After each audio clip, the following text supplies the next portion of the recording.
království, které se rozprostíralo za 7 horami a 7 řekami, žila malá princezna jménem Atai. Byla to dívka s černými dlouhými vlasy a očima, které zářily jako 2 hvězdičky na noční obloze. Ačkoliv se mohla zdát jako každá jiná princezna, Atai měla jednu zvláštní vlastnost. Vždy před spaním dokázala nejvíc blbnout a vyvádět všemožné kousky, které by nikoho jiného ani nenapadly. Každý večer, když slunce pomalu mizelo za obzorem a obloha se barvila do tisíců odstínů růžové a oranžové, začínala Atajina oblíbená doba. V jejím pokojíčku, který byl vyzdobený obrázky kouzelných jednorožců a svítícími hvězdami přilepenými na stropě, vždy začínalo malé dobrodružství. Jednoho večera se Atai rozhodla, že její postel je vlastně veliká loď plující po moři. Polštáře se proměnily v obrovské vlny, které se houpaly a unášely ji daleko od břehů jejího království. S roztaženýma rukama stála uprostřed postele a z plných plic křičela: Kapitánka Atai připlouvá! Všichni piráti, schovejte se! Když do jejího pokoje nakoukla starostlivá maminka, jen se usmála. Princezno Atai, neměla bys už být v posteli? Zeptala se s laskavým úsměvem. Ale Atai jen zakroutila hlavou a odpověděla. Ne, mami, ještě musím zachránit poklad před zlými mořskými čarodějnicemi.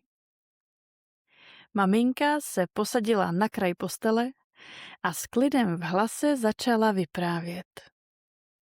Víš, Atai, v noci, když všechno kolem stichne a naše sny začnou tančit, otevírá se kouzelný svět, kam můžeš jít, aniž bys musela opustit svou postel.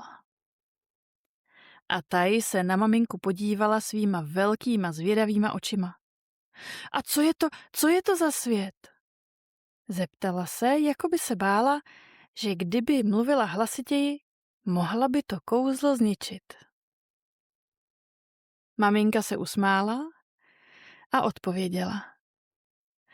Je to svět snů, kde můžeš být kýmkoliv a čímkoliv si jenom představíš. Můžeš plavat s delfíny v oceánu, létat na drakovi nad horami nebo tančit s vílami v kouzelném lese. Atajina představivost se úplně rozhořela. A můžu tam jít hned teď? Ptala se nedočkavě. Jistě, že můžeš, ale nejdřív se musíš uklidnit a zavřít oči. Odpověděla maminka a pohladila jí po vlasech. Až se sklidníš, tvé sny tě zavedou tam, kam si jen budeš přát. Atai tedy pomalu zalehla do měkkých peřin a zavřela oči. Pomalu se začala uvolňovat a nořila se do ticha noci. Byla to chvíle, kdy všechno kolem začalo utichat a jejím pokojíkem se rozlil klidný šepot nočního vánku. Jak tak Atai ležela ve své posteli, začala cítit, jak se pomalu ocitá ve světě snů. V tom kouzelném světě se ocitla na louce plné pestrobarevných květin, které se vlnily ve větru jako moře. Nad ní poletovaly světlušky, které připomínaly hvězdy na noční obloze. Ty jsi princezna Atai? Ozval se jemný hlásek, který zněl úplně jako krásná melodie. Když se Atai rozhlédla, uviděla před sebou malou vílu s křídly třpitícími se jako kapičky rosy. Víla měla na hlavě věneček z bílých květů a její oči úplně zářily. Jsem Atai a kdo jsi ty? Já jsem Liana, víla snů. odpověděla jí drobná postavička. Přišla jsem za tebou, abych tě provedla tímto kouzelným světem.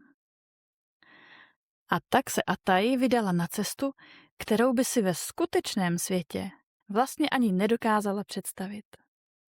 Pod vedením Liany procházela nekonečnými loukami, kde květiny zpívaly písničky a stromy v lesích šeptaly příběhy dávných časů. Při své cestě se setkali se stádem jednorožců, kteří běželi vedle nich s elegancí a lehkostí, jakou si Atai vždy přála mít.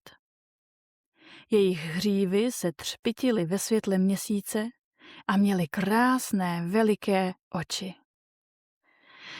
Vítej, princezno. Pozdravil ji jeden z jednorožců a svou hlavu s krásně zatočeným rohem sklonil na pozdrav. Je nám ctí mít tě mezi námi. Atai se cítila opravdu jako ve snu, který byl víc skutečný než cokoliv, co kdy zažila. Děkuji, odpověděla tiše a její hlas byl plný radosti. Když začalo svítat, Liana dovedla Atai zpět do její postýlky. Je čas se probudit, princezno Atai, řekla jemným hlasem. A tak se Atai probudila do nového dne. Úplně šťastná, odpočatá a spokojená. A věděla, že pokaždé, když zavře oči a nechá se unášet svými sny, může navštívit ten kouzelný svět znovu. Od té doby chodila Atai spát s radostí a klidem, protože věděla, že každá noc jí může přinést nový příběh, nová dobrodružství a nekonečné možnosti v kouzelném světě snů. A teď už dobrou noc.